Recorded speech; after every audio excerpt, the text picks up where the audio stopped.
The miracle doctor won't be a kept man. My heart belongs ashore. Chapter 951. Dad, this is amazing, Hiram Moore said to Horace Moore excitedly. Grandpa, I feel like I have endless strength, like I could break this cave apart, Easton Moore shouted with equal excitement. Horace Moore looked pleased and said, This red spring contains the power of the dragon vein. We have absorbed its power, which is why we are now stronger. The power of the dragon vein? Hiram and Easton looked at Horace with excitement and disbelief. Yes, the power of the dragon vein, Horace confirmed, his eyes filled with excitement. Does this mean we can now kill Lilian Yanes and Kiran York? Easton asked eagerly. At the very least, they can't harm our family anymore, Horace said with a proud and confident expression. Hiram clenched his fists and said, With the power of the dragon vein, the three of us can defeat anyone.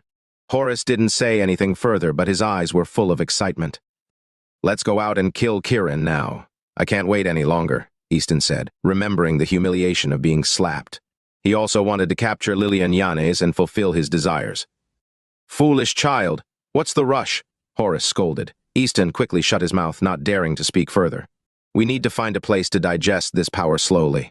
Once we have fully absorbed it, then we can kill them, Horace instructed his son and grandson. Understood. Hiram and Easton agreed quickly. The three left the cave. Horace did not explain how he knew about the secret. Hiram and Easton were too excited to ask. In truth, Horace had always known but lacked the ability to absorb the power. Now, with the ability, he came immediately. Horace led them back to the Moore family's secluded training area to practice together. Kiran York, unaware that the Dragon Saliva from Belleford Mountain had been absorbed, had just woken up. He was getting up when Kate Gannon entered the room. She looked tired, with dark circles under her eyes from sleeping on the sofa all night. Seeing Kiran, Kate's anger flared. You bastard, she snapped. Kiran, unfazed, jumped out of bed. It's your turn to sleep now, he said. Kate wanted to catch up on her beauty sleep but was worried Kiran would go after the Moors. What are you planning to do? She began, but Kiran tapped a pressure point, making her fall asleep on the bed. Kiran got ready and went to Judy Quant's room. Judy was already prepared and looked much better after taking Kiran's medicine. Young Master York, she greeted him. We're going to Belleford Mountain today, Kiran said. All right, Judy agreed immediately. Without further ado, Kiran took Judy and Janice Rolfe downstairs to head to Belleford Mountain. As they left, Kiran glanced at Lilian Yanes' room, but decided not to call her. When they reached the parking lot, they saw Lilian already standing by the car, dressed in her usual white, looking ethereal. Seeing the beautiful woman, Kiran was taken aback by her beauty. If I catch you sneaking off alone again, you know the consequences, Lilian said coldly to Kiran. Judy and Janice looked at Kiran curiously. I thought it would be safer if I took them alone, Kiran explained. Enough talking, Lilian snapped. Kiran wanted to say more, but didn't dare. He nodded, opened the car door, and started driving to Belleford Mountain. The journey was silent. No one spoke, but Janice kept sneaking glances at Kiran and Lilian, puzzled by their relationship. Judy was excited but also had mixed feelings. As they neared Belleford Mountain, she was both happy and sad, even starting to cry. Seeing her expression in the rearview mirror, Kiran felt more reassured that she wasn't lying. After they got out of the car, Judy looked around and pointed northeast. The cave entrance is in that direction. We each carry one, Lilian said, picking up Janice. Janice blushed and looked nervously at her mother. Judy was more composed as Kiran picked her up. Kiran and Lilian used their QI to run swiftly towards the northeast. Half an hour later, guided by Judy, they reached the cave entrance. Kiran and Lilian set the mother and daughter down. Seeing the cave entrance, Judy burst into tears, her legs giving way as she knelt at the entrance crying, The Rolfe family is doomed. Hearing her mother, Janice also started crying. Seeing the heartbroken mother and daughter, Kiran felt uneasy, thinking of his own family. He clenched his fists, reminding himself that many people in this country were working hard for its strength and revival, silently sacrificing without complaint. He respected the Rolfe family for their dedication. Let's go in, Lilian said, leading the way. Kiran followed, letting Judy and Janice stay between him and Lilian. Half an hour later, they entered the cave. Unlike when Horace Moore and the others arrived, the cave now glowed with a cold white light, like moonlight. When they reached the red spring, they saw it was still bubbling, but the liquid was now white. Why is it white? Judy asked, shocked. What color should it be? Janice asked curiously. Judy didn't explain but looked at Kiran. Something's wrong. Has someone taken it? Kiran didn't respond immediately. He looked around, noticing the dragon saliva had turned white without the energy. Normally, it would turn into red jadit. What is going on? Why is it white? Kiran muttered to himself. This was absorbed by the withered wood technique, Lilian said suddenly. What is the withered wood technique? Kiran asked. It's the Moor's secret martial art, Lilian replied, her eyes cold. Kiran's eyes also turned cold. The Moor family is asking for death. Chapter 952, What Will Happen Without Iayat. Judy Quant looked at Kiran York and Lilian Yanes, cautiously asking. Lilian shook her head, her expression very serious. I'm not sure, but we must find it. Kiran's face turned cold. If the Dragon Saliva's power disappeared without forming the red jade, it would definitely damage the dragon vein. Now, the Moor family had already damaged the dragon vein, a crime deserving of death. The bubbling of this liquid is weakening, Janice Rolfe suddenly exclaimed. Kiran and Lilian quickly looked down. Indeed, it had been boiling like water at 100 degrees, but now it was like lukewarm water, just bubbling slightly, and seemed to be freezing. What should we do? So many people in our family died protecting this red spring, and yet we still failed. Judy's tone was filled with guilt. Kiran's expression shifted continuously as he fell into deep thought. Lilian watched Kiran for a few seconds before speaking. I'll take them out. Kiran didn't speak, just nodded. Judy and Janice didn't understand the meaning but followed Lilian out. Kiran approached the liquid and pulled out a silver needle. The liquid, without the power of the dragon saliva, seemed to lose its vitality, gradually becoming dim and ceasing to boil. Stopping the boil was the first step. Next, it could dry up and wither, eventually losing the nourishment for the dragon vein, which might cause it to die. Understanding this, Kiran became very anxious. After a brief hesitation, he decided to use the dragon saliva power he had absorbed from Kiran Mountain to nourish Belleford Mountain's dragon vein. Lilian had sensed Kiran's intention, which was why she had taken Judy and Janice out. Without further hesitation, Kiran began to channel his internal power. When it reached a vigorous level, he swiftly pricked his right middle finger with the silver needle. Splash! A gush of fresh blood spurted out, landing in the white liquid. The lifeless white liquid started to show signs of life as Kiran's blood entered it, producing more bubbles. Seeing hope, Kiran continued to channel his energy, dripping more blood into the liquid. As more of his blood entered, the liquid bubbled more vigorously and began to boil again, returning to its original state. The liquid, which had turned white, began to turn red once more. The entire cave was enveloped in red light as if shrouded in red. Lilian, Judy, and Janice, heading outside, were shocked and surprised, their eyes filled with joy at the sight. Although Kiran was greatly exhausted, he was also extremely happy with the success. Quickly, he sat down next to the liquid and began to meditate to restore his energy. As soon as Kiran entered a meditative state, he felt as if a small red dragon was flying around him. Though young and small, it was very affectionate, like an old friend. In his meditative state, Kiran tried to catch the little dragon several times, but failed each time. Focusing on restoring his strength, Kiran watched as the dragon gradually disappeared from his sight, leaving behind an image of a vibrant red dragon radiating endless red light, filling him with a sense of calm and joy. Kiran continued to adjust his breathing, and when he opened his eyes again, he had regained a lot of strength, though noticeably less than before. It was clear that restoring the dragon saliva's power had greatly exhausted him. However, seeing the boiling dragon saliva, Kiran's heart was filled with excitement and joy. It was worth it. Respecting the Rolfe family's dedication to protecting Belleford Mountain, Kiran felt it was his duty as a Dragonland citizen to protect the dragon vein. Filled with determination and a sense of duty, Kiran stood up, ready to face the Moors. He stepped outside where Lilian, Judy, and Janice were waiting. It was noon, and the warm sunlight felt comfortable on their skin. "Young Master York, are you all right?" Judy and Janice asked quickly. Kiran smiled and shook his head. "I'm fine. Very well." Relieved, Judy and Janice's faces lit up with joy. Lilian noticed Kiran's slightly pale face and didn't want Judy to worry. "Let's go back," she said. "All right," Kiran agreed. Kiran and Lilian escorted Judy and Janice down the mountain. At the parking lot, Lilian went to the car first. Kiran said, "I'll drive." "I'll drive," Lilian replied firmly. Seeing her determination, Kiran smiled and nodded, accepting her decision. Though he had partially recovered, he still needed to regain more strength. Judy and Janice didn't know the details, but could tell Kiran had done something significant, as his face was pale, like he had been very ill. They looked at Kiran with concern and curiosity as he rested in the passenger seat. The four returned to the Shangri-La Hotel. Kate Gannon, now awake and worried, saw them and immediately glared at Kiran. "You bastard! You always bully me!" she shouted. Kate ran up and slapped Kiran in anger. Slap! A crisp sound echoed. "Ah!" Kate cried out in pain, clutching her hand, which Lilian had blocked. Lilian pushed Kate's hand away and said sternly, "Take care of Judy and Janice." Lilian then grabbed Kiran's hand. "Come to my room," she said. Kiran, puzzled, followed, thinking to himself, what is she planning? Could it be? Judy and Janice watched their retreating figures with confusion and curiosity. Judy felt something significant had happened today, making her worry about Kiran's safety. Kate, still confused, hadn't expected Lilian to act so gently towards Kiran. "Get on the bed," Lilian pointed to her bed, instructing Kiran. Chapter 953. Slap. Lilian Yanes suddenly and without warning slapped Kiran York across the face.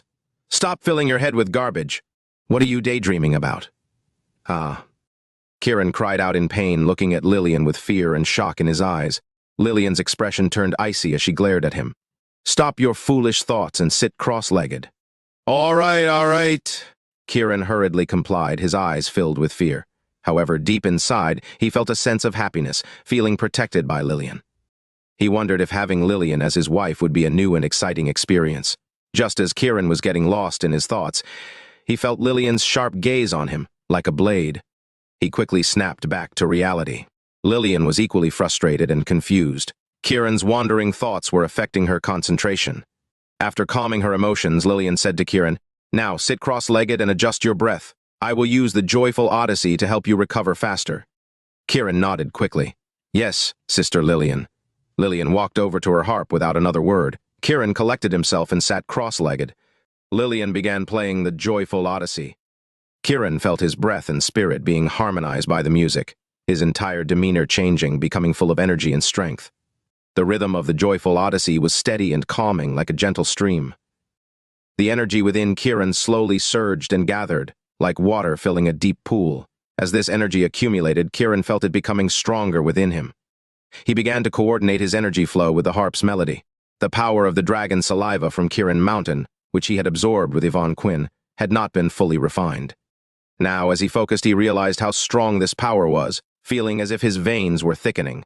He realized that even after releasing so much of the Dragon Saliva's power, his body could hardly contain it. Suddenly, he understood that he was not yet familiar with the Dragon Saliva's power and hadn't properly refined it. "Concentrate." Lilian's cold voice snapped him back to focus as she continued playing the joyful odyssey.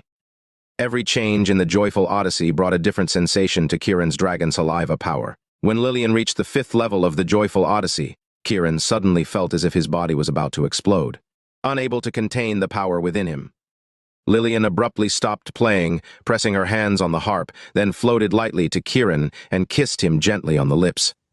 Kiran felt the turbulent Dragon Saliva power within him start to dissipate and gradually calm down.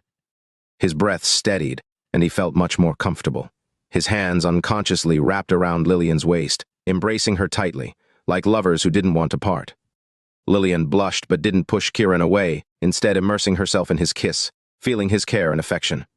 They continued for more than 10 minutes until Kiran's power finally calmed. He felt relaxed, though drenched in sweat and covered in a black liquid that had seeped from his body. "Go take a shower," Lilian said, her cheeks slightly flushed. Kiran realized his body had undergone a purification process. He opened his eyes, feeling brighter and stronger. "Does the joyful odyssey have such a magical effect on the Dragon Saliva's power?" Kiran asked curiously. "I don't know. I intended to help you recover since you were weak after losing the Dragon Saliva's power. I didn't expect the remaining power within you to be so strong," Lilian explained. "If I had known, I wouldn't have worried about helping you." Kiran understood she was referring to the kiss. Smiling, he said, "I think it was nice. We seem to have grown closer." "Shut up!" Lilian snapped, her face turning cold, though her eyes betrayed her nervousness. Kiran shrugged, standing up. "I'll take a shower, but I don't have any clothes to change into." Lilian glared at him. Kiran smiled and stayed silent, indicating she should handle it. Lilian turned and left to find Kate Gannon to buy clothes for Kiran. Watching Lilian's retreating figure, Kiran felt confused about his feelings for his fiancée and sister. He loved Snow Xander, but their complicated relationship left him puzzled. Unable to solve this dilemma, he decided to focus on cleaning up and headed for the shower. Meanwhile, Lilian arranged for Kate to buy clothes and went to the rooftop alone, feeling equally confused and anxious about her relationship with Kiran. At the Moor family residence, Horace Moor, Hiram Moor, and Easton Moor were accelerating their cultivation of the Dragon Saliva's power. Their bodies and hair were red, making them look like red-haired demons. After an unknown period, Horace was the first to open his eyes, which gleamed brightly. He looked at his red glowing hands, feeling an immense power within them. Seeing his son and grandson's increased power, he felt both excited and thrilled.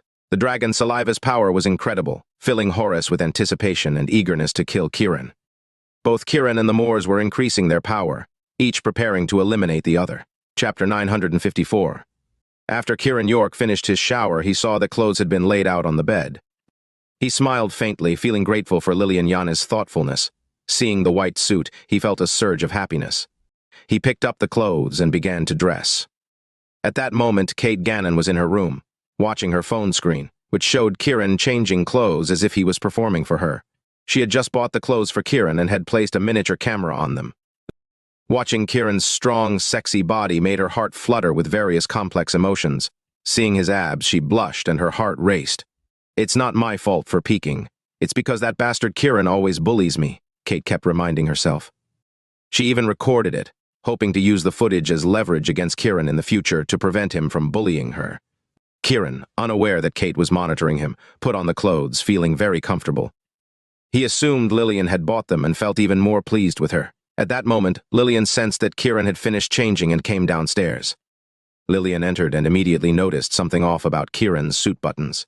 "Sister Lilian, the suit you chose is really nice." "Thank you," Kiran said gratefully. Lilian said nothing and turned to head to Kate's room. Kiran, curious, followed her. Lilian entered Kate's room and saw her watching something on her phone. Lilian quickly moved to her side. "Ah," Kate, sensing Lilian's presence, panicked and tried to hide her phone. Lilian, seeing the footage, was annoyed. "How could you do this?" Kate, seeing Lilian's anger, didn't get angry herself but smiled.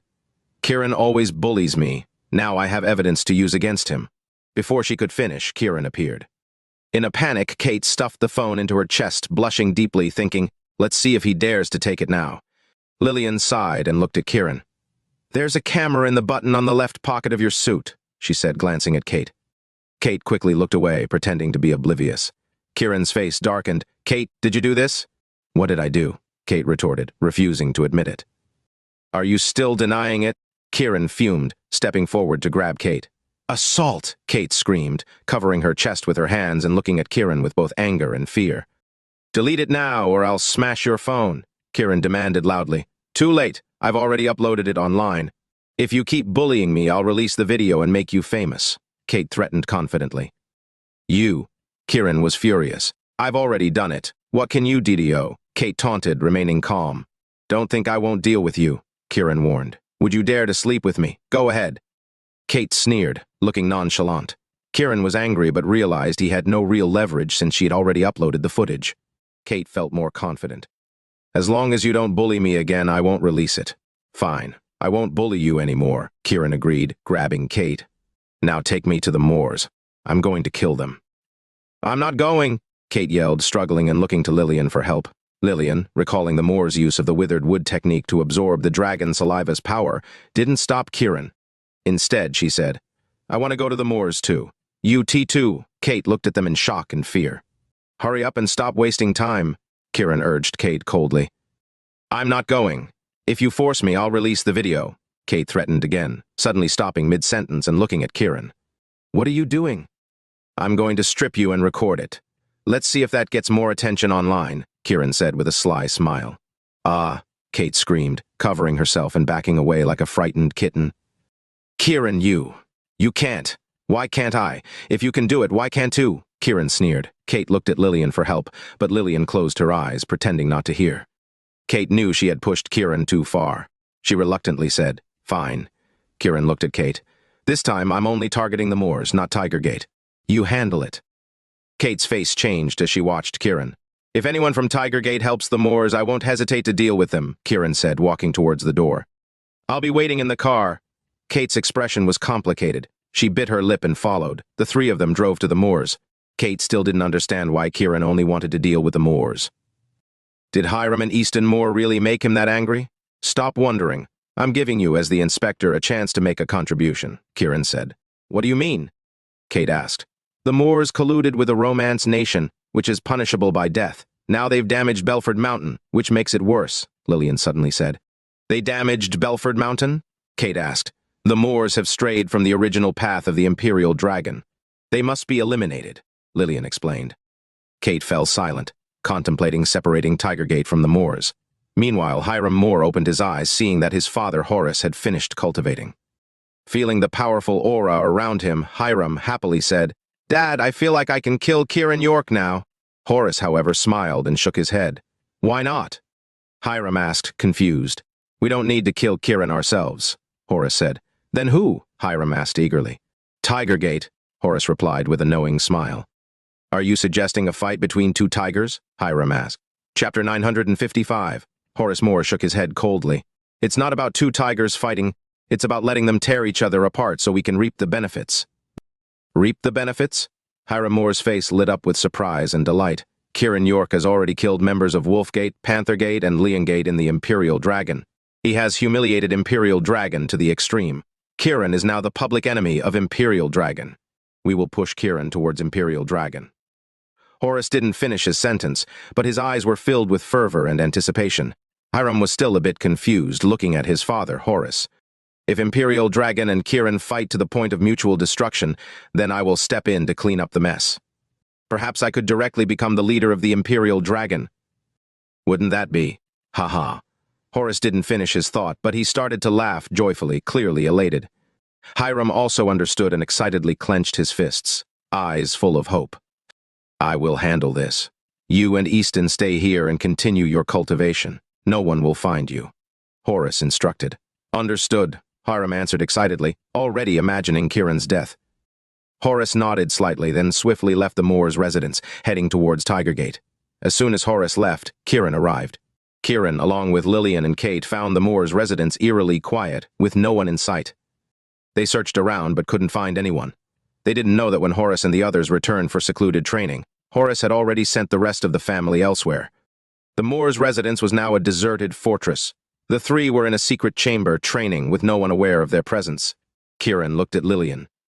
Could they have fled? Impossible. He's the leader of Tigergate. Why would he suddenly flee? Kate found it hard to believe. Lilian's beautiful face showed a hint of contemplation as she looked at Kiran. "I think something strange is going on here." "Strange?" Kiran echoed, also pondering. He extended his hand, and with a slight exertion of force, the ground of the Moor's residence shook slightly. Lilian remained silent, watching Kiran for his reaction. After a few seconds, Kiran turned to Lilian. "I just used a special power to sense it. There's no such power here." "What special power?" Kate, unaware that Kiran was referring to the Dragon Saliva's power, asked quickly. Kiran didn't explain, only looking at Lilian. Lilian's brows furrowed deeply, clearly puzzled by the situation. "It's really odd," Kiran reiterated. "Could they not have returned?" Lilian speculated. "Let's check Tigergate," Kiran suggested, his face showing a murderous intent. "You said you'd only target the Moors, not Tigergate." Kate, still feeling neglected and frustrated, reminded him loudly, fearing Kiran might attack Tigergate.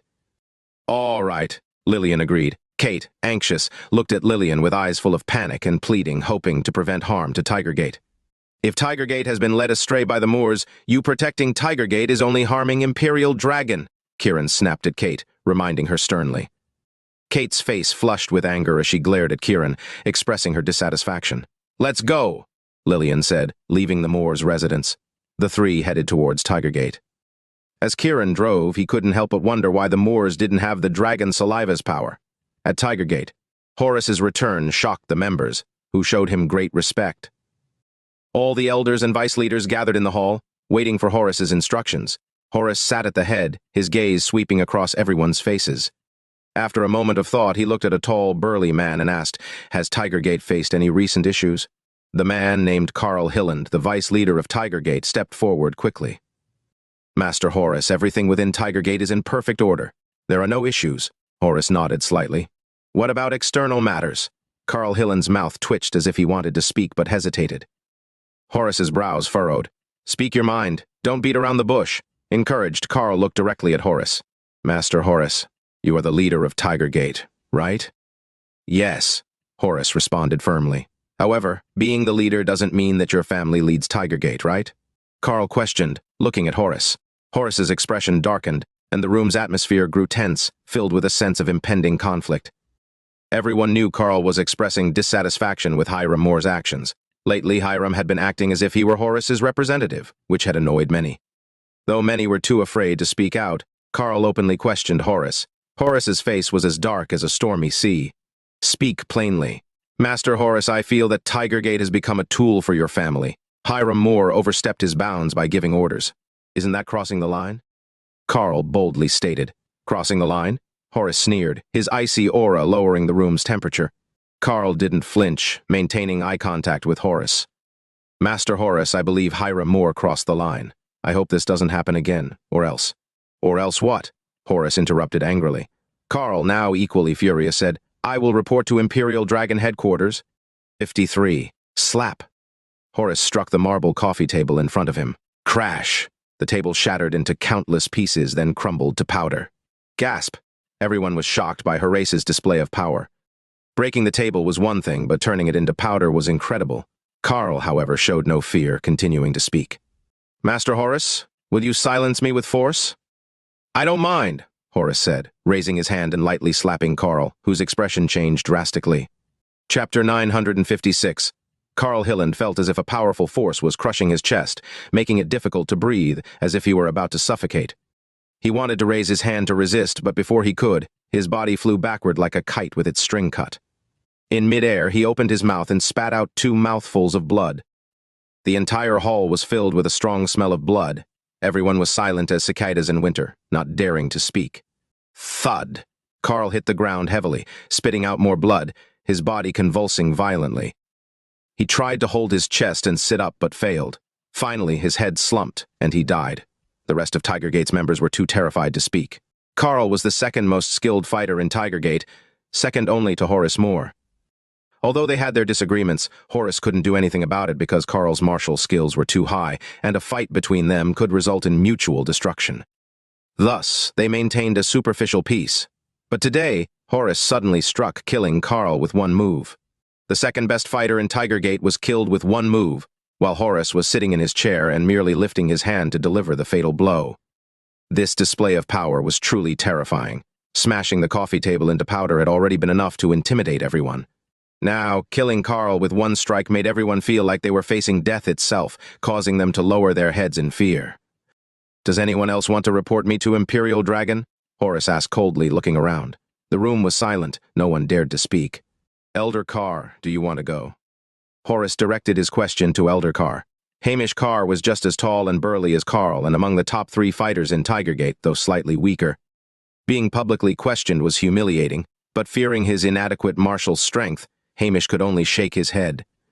I won't go. Horace was pleased. If Hamish submitted, no one else would dare to resist, given their even lesser strength. Since no one has any objections, follow my orders. Horace's tone softened slightly, and everyone breathed a sigh of relief, nodding in agreement. Tigergate is an essential part of Imperial Dragon. Upon coming out of seclusion, I learned that Wolfgate, Panthergate, and Leongate had all been destroyed by a young man named Kiran York. Are you all aware of this? Horace asked, looking at everyone. They nodded. Yes, we know. Kiran York is the remnant of the York family from Bayville. Everyone in Imperial Dragon knows about Zara Yanis's incident. This remnant dares to cause trouble now. I believe he deserves to die. What do you think? Horace's gaze was icy. The members' expressions were complicated. They knew Kiran's strength, but also admired him for retrieving Blake Frost's body from Sunland, seeing him as a hero. What? Do you think Kiran shouldn't die? Horace's voice was cold. Not at all, some responded quietly. I didn't hear you, Horace said, displeased and angry. Not at all, the more timid members shouted loudly. Horace's expression softened slightly. Since Kiran should die, don't we, as members of Imperial Dragon, have the duty to kill him? The members were dumbfounded. Kill Kiran York? Horace stared coldly, waiting for a response. Yes. Hamish, terrified, was the first to shout loudly. Good, Horace praised, still watching the others, waiting for their response. Knowing they had no choice, the others reluctantly shouted, Yes. Louder, Horace demanded, applying more pressure. Yes, they shouted again. What do we have? Horace laughed. The determination to kill Kiran York, Hamish led the chant again. The determination to kill Kiran York, the hall echoed with their shouts. Horace smiled, seeing their submission to his power. Meanwhile, Kiran's car arrived at Tigergate's entrance. Hearing the chant, the determination to kill Kiran York, loud and clear, he smiled. Kate Gannon was shocked, and Lilian Yanes frowned, thinking Tigergate had gone mad. I really want to die, Kiran joked, opening the car door and walking towards Tigergate.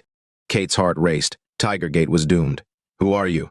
The gate guards demanded. I'm Kiran York, the one you want to kill. Kiran replied mockingly, walking forward. Hearing Kiran's name, the guards froze, unsure of what to do or report. Walking in, Kiran noticed some who recognized him from the live stream and showed respect, knowing he was a true master. Even though Hamish and others were just loudly proclaiming their intent, the ordinary members, fearing for their lives, remained unconvinced. Kiran walked unimpeded into the hall, where his sudden appearance silenced the previously chaotic room. Many instinctively shut their mouths, their hearts filled with nervous prayers that Kiran hadn't heard their chants. Hamish instinctively took 2 steps back, eyes full of fear. Horace's joy vanished, replaced with a chilling anger. He sneered at Kiran, asking, "Who are you?" "I'm Kiran York, the one you want to kill," Kiran said, smiling as he looked around. "I really want to be killed right now." Chapter 957. "I am Kiran York. I really want to be killed." Kiran spoke very casually and lightly, but to those listening, his words were extremely provocative, even mocking. Kiran had single-handedly destroyed Wolfgate, Panthergate, and Liongate, and even challenged the entire Ninja Association. Such a powerful person. How could they possibly defeat him? The reason they had been shouting earlier was due to Horace Moor's coercion. They had no choice but to pretend to be confident and fierce. It didn't mean they truly had that kind of courage. The hall instantly fell silent. No one dared to breathe loudly, and you could even hear a pin drop. Everyone was stunned and scared, their faces filled with terror. Kiran remained calm, his gaze sweeping over everyone before finally settling on Horace Moor. Horace's eyes were wide open, exuding a strong and imposing aura, and he showed no fear of Kiran. Kiran released his aura and sensed that Horace did not possess the power of Dragon Saliva. Curious, he glanced at Lilian Yanes, who was also visibly shocked and confused, not understanding why there was no Dragon Saliva power. Horace ignored Kiran's reaction and said coldly, "Kiran, are you here to die?" Kiran refocused on Horace, "Then let them kill me." Horace wasn't angry. He turned to Hamish Carr and the others and said, "Kiran has declared war on you all. Are you going to be cowards and stay silent?" Hamish and the others looked embarrassed, glancing at each other, but no one dared to step forward. "No one wants to die.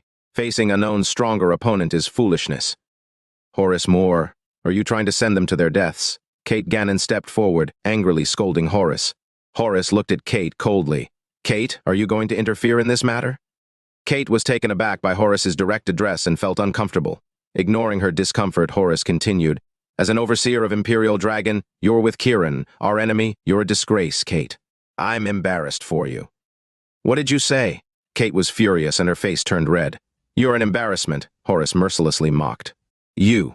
Kate clenched her fists in anger, feeling that her good intentions were wasted. Horace sneered and looked at Lilian Yanes. "You, the leader of Foxgate, aren't avenging Imperial Dragon by killing Kiran. Have you fallen for him?" Lilian responded coldly. "Our matters at Foxgate are none of your business." Horace laughed loudly, looking at Kiran. "Kiran, you charmed these women into helping you, didn't you?" Both Kate and Lilian were furious and were about to speak when Kiran interjected with a smile. "Horace, you're right. They are willingly helping me." "Oh?" Horace responded curiously. Kiran pointed at Lilian. "She's my fiancée. We're family, much closer than you at Imperial Dragon." "Fiancée?" Horace was surprised. Lilian, though annoyed that Kiran revealed this, didn't refute him, giving Kiran face. Kiran nodded, continuing, "My mother was a member of Imperial Dragon.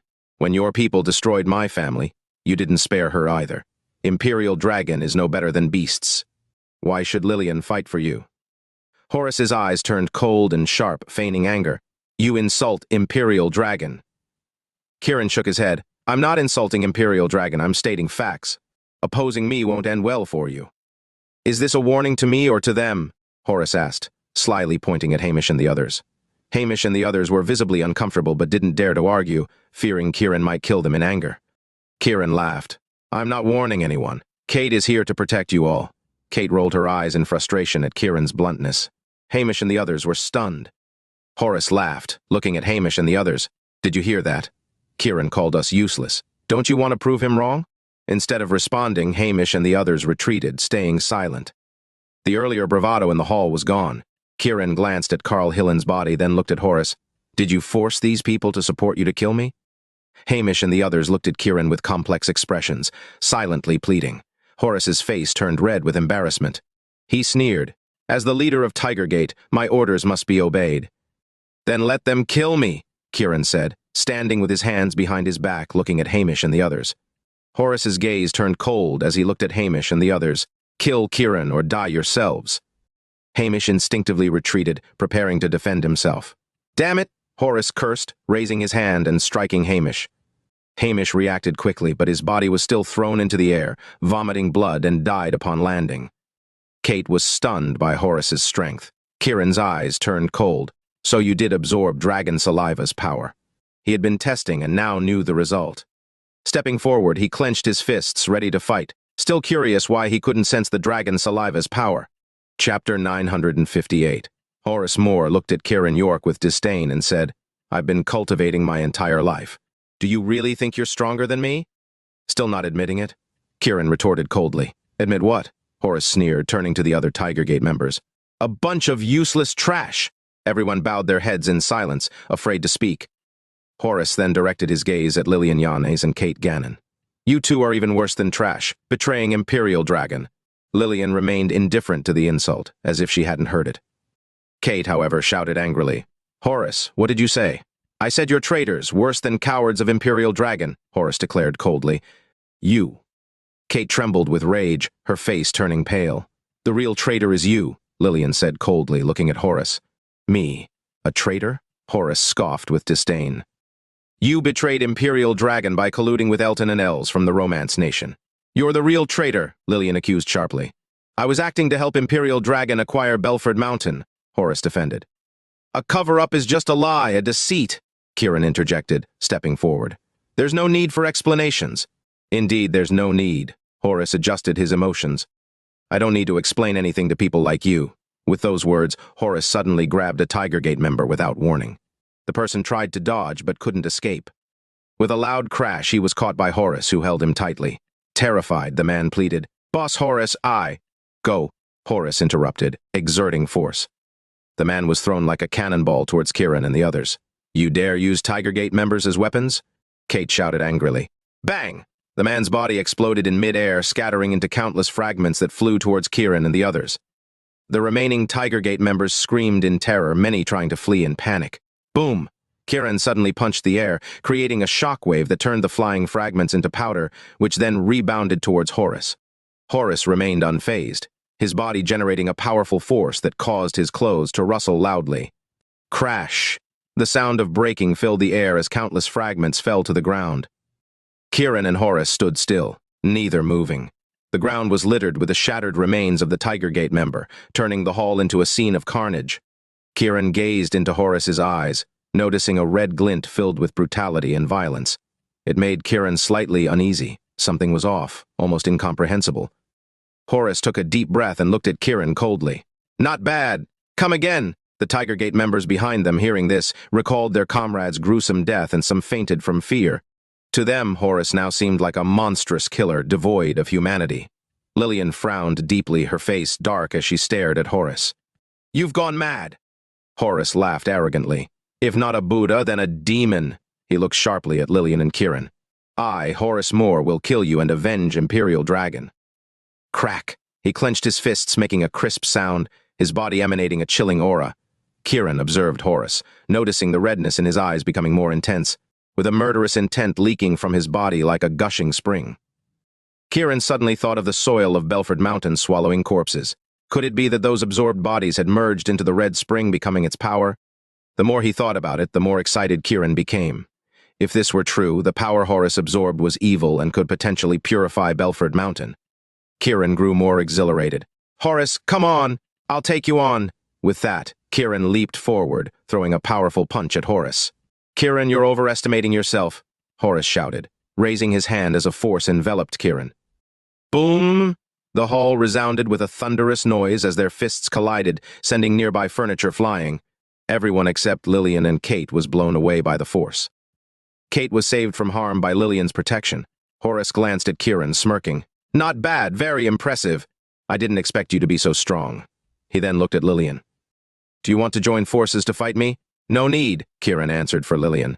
Kiran, if you rely on yourself, you'll lose for sure, Horace declared confidently, stepping forward and turning the floor tiles into powder. He jumped up, aiming a kick at Kiran's head. Kiran dodged to the left, countering with a punch to Horace's leg. Bang! A dull sound echoed as Kiran stepped back 2 paces, while Horace landed steadily, his expression calm and fearless. "Kiran, not bad," Horace said lightly. Kiran's lips curled into a smile. "You're not bad either, managing to survive my punch. Kill me. That will forever remain a dream for you," Horace laughed arrogantly. "Not necessarily," Kiran shouted, leaping forward to attack again. Horace quickly retreated, laughing. "Kiran, I'm done playing with you. Don't think you can escape." Kiran leaped to chase. However, Horace had already disappeared. "No need to chase," Lilian called to Kiran. Kiran stopped and said lightly, "I wasn't planning to." "Why?" Kate asked curiously. Kiran smiled at Lilian.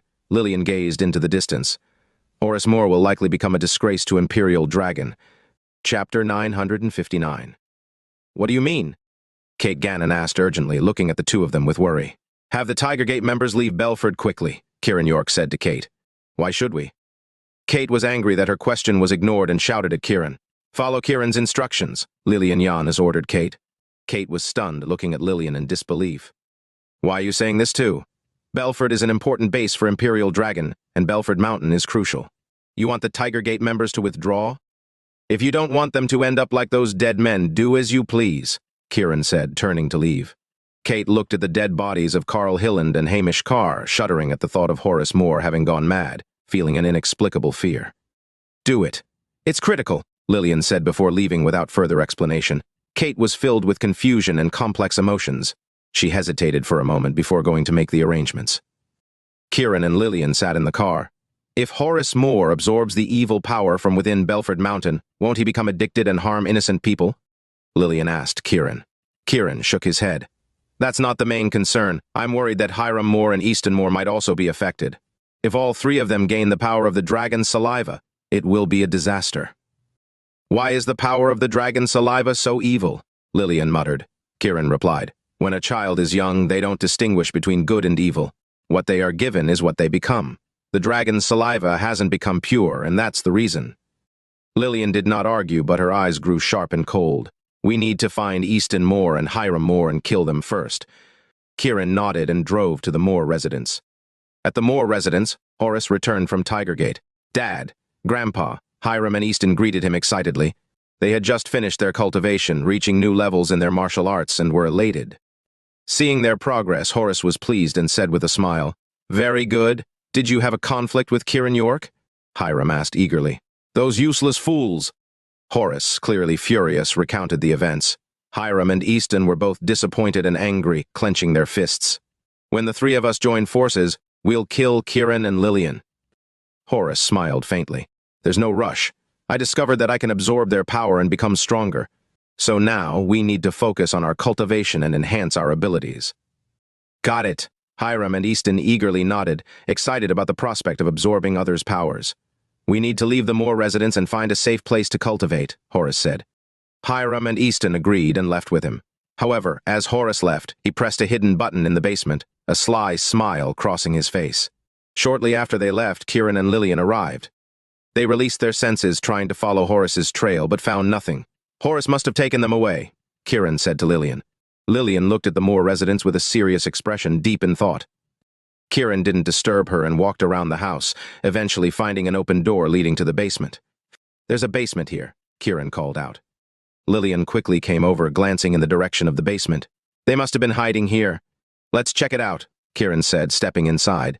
The basement was lit, clearly a place for cultivation. There were still traces of the three people's presence. This was indeed their cultivation spot, Kiran muttered.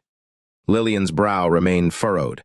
Kiran looked around and, finding no problems, said, "Let's go." Lilian didn't move. Kiran walked a few steps, then stopped to wait for her. Suddenly, there was a rumbling noise from the basement, and the door started to close slowly. "Damn!" Kiran shouted, striking the door with his palm, trying to open it. Bang, bang, bang! Countless flying knives and hidden weapons shot out. Kiran's palm strike turned into a defense against the hidden weapons. Lilian also struck out, and together they deflected all the weapons, remaining unscathed, but the door had locked shut. "Crafty Horace Moor," Kiran muttered, pushing against the door. It was made of reinforced steel, completely isolating them from the outside. Kiran struck the door several times without success, feeling a bit shocked. "This must be a door made of mysterious iron," Lilian speculated. It seems Horace chose this place well for his secluded cultivation, using these defenses to protect himself from attacks, Kiran inferred. We probably can't get out now, Lilian said to Kiran. Kiran, however, remained calm. Being trapped here isn't so bad. We have a rare opportunity to be together. Lilian was surprised by Kiran's attitude and couldn't help but give him a playful look. You have quite a few thoughts, don't you? It's called being open-minded. He shrugged. Who wouldn't be happy to be with such a peerless beauty like you? Don't you miss your wife, Snowzander? Lilian asked, amused by Kiran's good mood. Right now, we have to go with the flow. What else can we do? Kiran replied with a smile. You've matured very quickly and become even more mature, Lilian said, a bit sentimental. We should focus on finding a way to eliminate Horace Moor, Kiran said, fearing his emotions were getting stirred. He quickly sat down, no longer searching for a way out.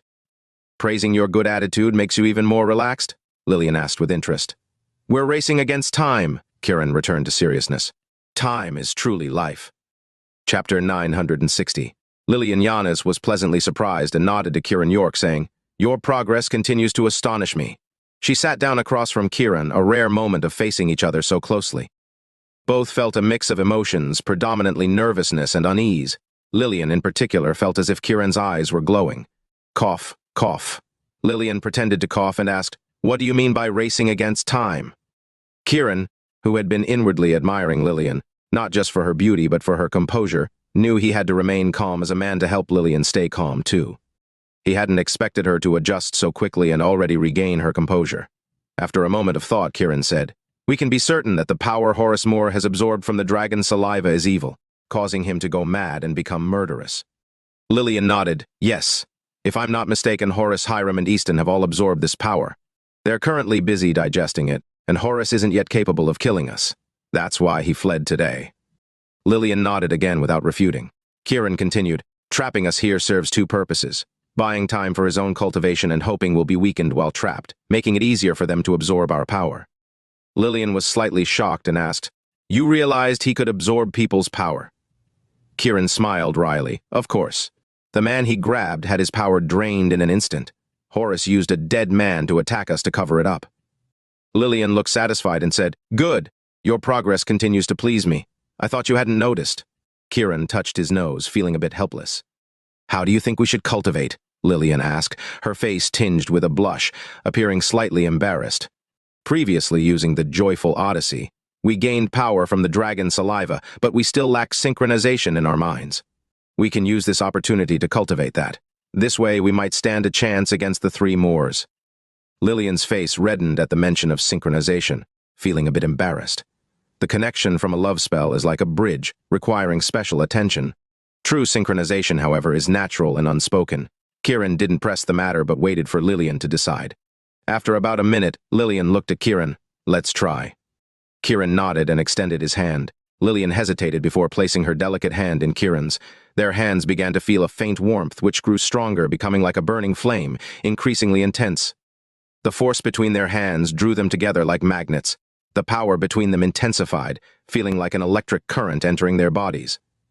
Kiran's heart pounded as if seeing a beautiful woman. Lilian's body shuddered, her eyes sparkling with a strange light, her cheeks blushing deeply. Kiran calmed his mind, focusing on the power. This power felt like a red thread connecting them, bringing them closer and more intimate. They felt as if their souls were merging. Their bodies began to float, suspended in the air. The power flowed between them like a stream. After an unknown amount of time, the power within them surged like an inflated balloon. Go, Kiran suddenly shouted, leading Lilian's hand to strike the steel door. Boom! The door shattered with a thunderous noise, breaking into countless fragments. Light and fresh air rushed in. Kiran and Lilian flew out. Landing outside, they felt incredibly light, their faces filled with excitement. The process felt like a romantic baptism, filling their hearts with love and their bodies with mutual energy, more satisfying than any physical act of love. Kiran opened his eyes and saw Lilian's blushing face. She looked like she had been nourished. Lilian, feeling embarrassed, glanced at Kiran and said, Thankfully, it wasn't long. Let's find Horace and the others now. Kiran took out his phone to check the time but found it had shut down. Lilian's phone was also off. They quickly turned them on, but both had low batteries. Kiran checked the clock in Horace's house and realized it was 3 days later. We've been cultivating for 3 days. Lilian was equally shocked. That was fast. I lost track of time. Let's return to the Shangri-La Hotel, Kiran said urgently. Lilian nodded. They left, heading back to the Shangri-La Hotel. Meanwhile, Horace Moor opened his eyes, a flash of surprise in them. I didn't expect Kiran to be so strong, breaking out of our seclusion room. Dad, what should we do? Should we team up to kill him now? Hiram asked. No need for now. You two keep cultivating here. I'll go to the Shangri-La Hotel and bring Judy Quant and Janice Rolfe, Horace said, standing up and heading out. He almost seemed to walk on air, rushing towards the Shangri-La Hotel.